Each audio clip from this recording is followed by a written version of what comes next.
Hey, ladies and gents, this is Izdawiz coming to you from PowerCon. Actually, not at PowerCon. PowerCon's over, but I have a couple of PowerCon exclusives here that I'm going to review with my buddy Superdad 2. Hello, everyone. Superdad 2 here. Hey, Superdad. So these are the Mythic Legions figures of Purrrplor and Kronnaw.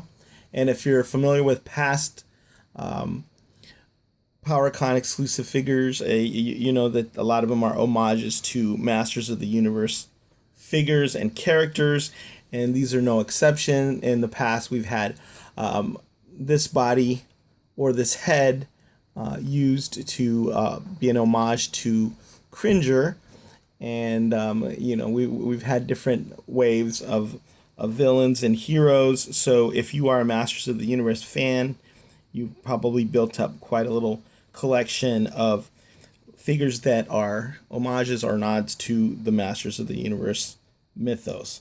So, a quick look at the bios for these figures. First, Purrrplor. Here's what the bio says.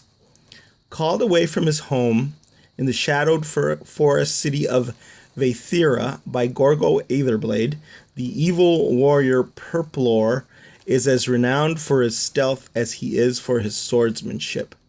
Growing up in a city so shaded by trees that his life has been spent in darkness, Purrrplor is well suited to scouting missions that require quiet and cunning.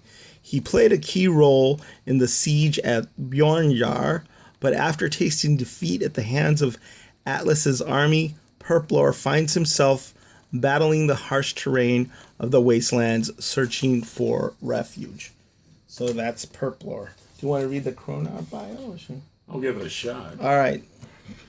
So, Kronnaw says he's born from an abnormal experiment marrying arcane resurrection magic and savagely untraditional science. Kronnaw is a walking nightmare made real, built for the sole purpose of destroying life. Dum bum bum. He is the terrifying personification of pure evil, void of any recognizable personality or emotion. Sounds like my first wife. Kronnaw's directive to kill randomly and without judgment can be as dangerous to his own allies as to his enemies. Like a bomb that detonates and kills indiscriminately, Kronnaw's path of destruction continues to carve its way through Bonjour, one massacre after the next. That's some scary stuff. Awesome. Isn't that a cool bio? I think it is. Yeah.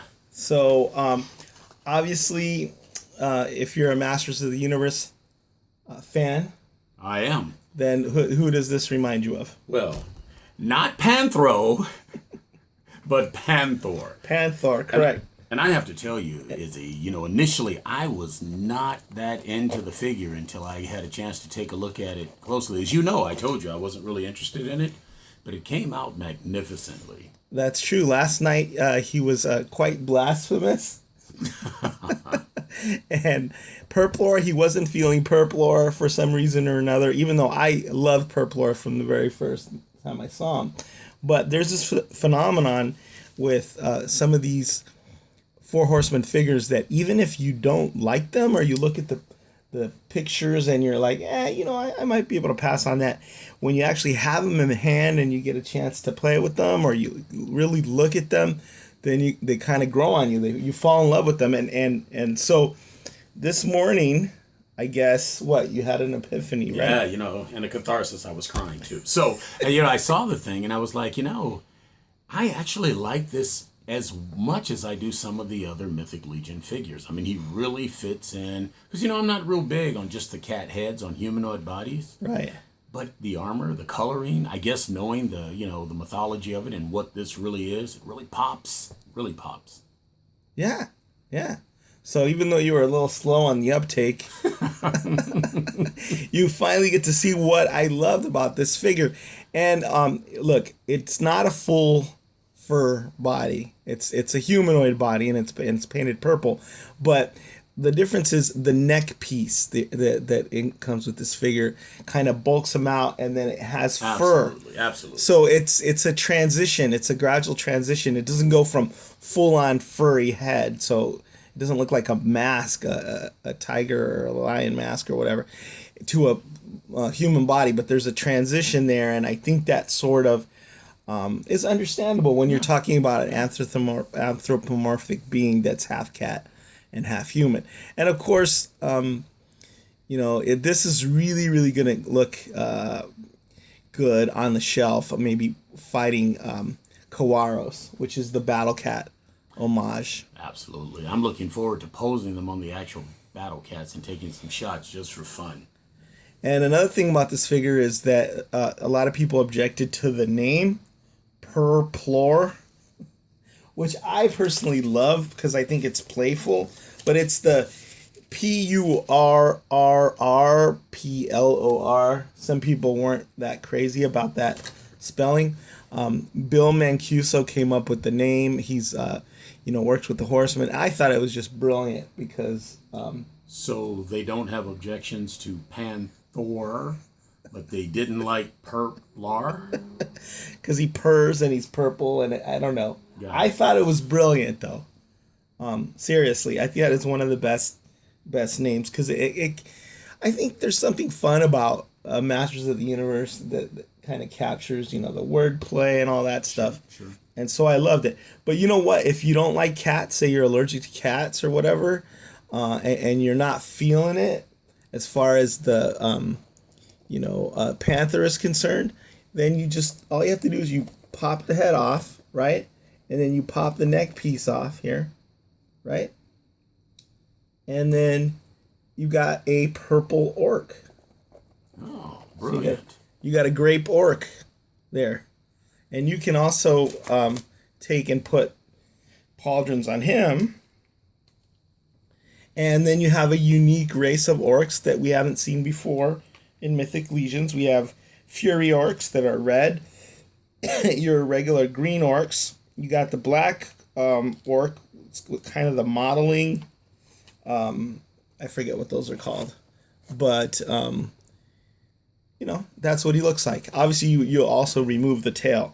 Now, so you can have a stylized panther warrior. Right. Orc not. Ah, yeah, very clever. He comes with this cool sword that we've seen before, but I think it really, really fits him well. I believe he comes with this as well, which, what is this? Like some sort of a... It could be a second blade, like a battle blade, like a Sure. close quarters combat sort of. It's got pokey spines coming out of it, but it looks like it could be a very, very vicious weapon, and I think would work well for orcs. So that's the orc. Now I want to caution folks about one thing. When you put the tail on, you have to be careful of the way you do it. All right. And for the first time, we have this sort of instruction in this little sheet that hadn't been on Mythic Legions figures before. It says, joints on Mythic Legions figures can become tight after production.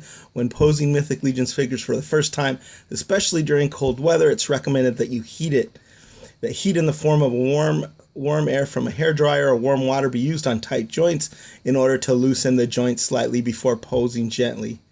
Rock the joints forwards and backwards or counterclockwise based on type of joint until the joint moves freely. Failure to do so could result in irreparable joint breakage. Okay, so I don't have a lot of quality control issues, or I haven't in the past with these figures, but the tail needs special care. So if you decide that you want to do Purrrplor, I really, really suggest you take a hairdryer and you heat up the rear end where the hole is. Okay? Do not heat up the tail.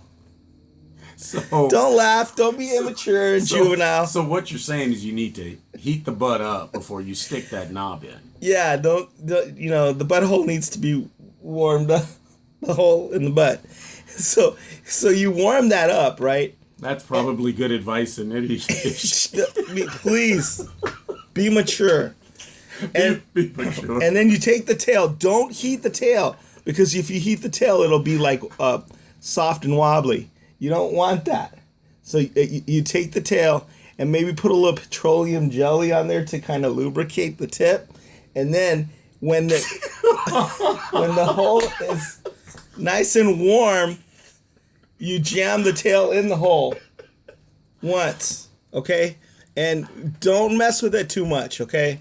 I'm just telling you, do this, because otherwise you're gonna have, you might have issues. So I want you should probably buy 2. These are gonna be available to people so they can have them as orcs and army builders and all that stuff. But just because it's a PowerCon exclusive doesn't mean that's gonna be your only chance to get this figure. And just remember, depending on how much you heat up the butt. Oh, grow up. No. Or how much petroleum jelly you put on there, your results may vary. So you want to have it nice and lubricated. Please, So, because you don't, otherwise you get those stress marks. I'm being serious. You get the stress marks on the tail. Yeah, you don't want to push it. You want to be extremely gentle with it, and you want to make sure that rear end is nice and warm. Stop laughing. It's nice and warm before you put the tail in. So that's a public service announcement. So Purrrplor, sorry folks, just that had to be done. There's no way around it. You'll get another chance to get this if you weren't at PowerCon and you weren't there at 5 o'clock in the morning waiting in line to get your figure. Because there were people there at 5 o'clock in the morning. I think one person was there since 5, didn't sleep all night. Was in 5th place in the line, and then 22 minutes in the first night, the first allotment sold out, and then the second night they said they held some back, but the same sort of thing. Don't go crazy if you can't be at PowerCon. Don't go on eBay and pay like crazy third-party prices or whatever. Be patient. They're coming. More are coming from China, and the Four Horsemen are really good about always giving people a chance to get these figures without. Even though they're convention exclusives, you're going to get a chance to get them at Storehorsemen. So don't despair, okay? And Pretty amazing figure, though. I was really impressed with it. So what you're saying is that you were totally wrong last night, and then you came to your senses today. Sure. And you apologize for ever doubting the Four Horsemen. I had a change of heart. All right, good. I'm glad to hear it. So it's a magnificent figure. I love it. I can't say enough good about it. But here is another one, and this is the Trap Jaw homage. And if you're gonna, it's one of the main characters in Masters of the Universe. So the brilliant thing, and I think the Four Horsemen might have gotten this idea from fans, as far as like making the lower jaw that's articulated on the skull open and or a different color. So you could have kind of like a trap jaw, right? And then having this,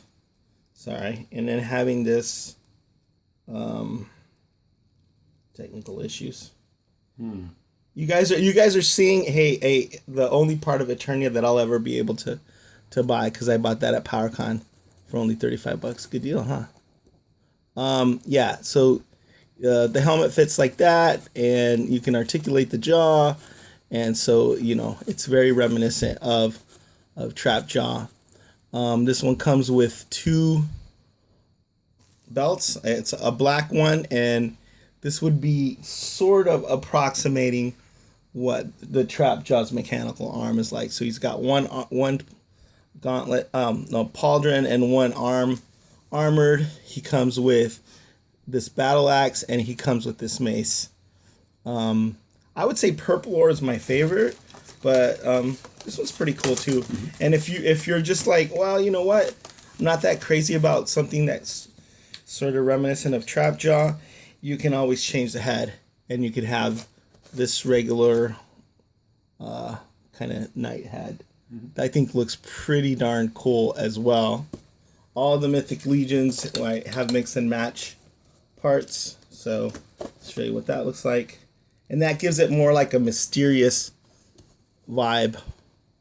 Maybe like a gladiator, or I don't know. Yeah, a little bit like a death dealer. Yeah. It's a good color.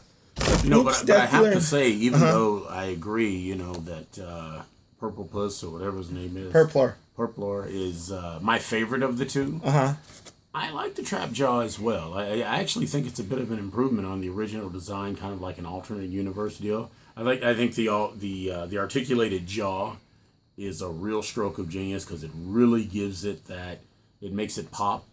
Mm-hmm. So yeah, It's different. It's very different. I actually prefer the trap jaw inspired head. Inspired head, yeah. And there's also this shield, and then this alternate sword. So he's kind of, and then this dagger.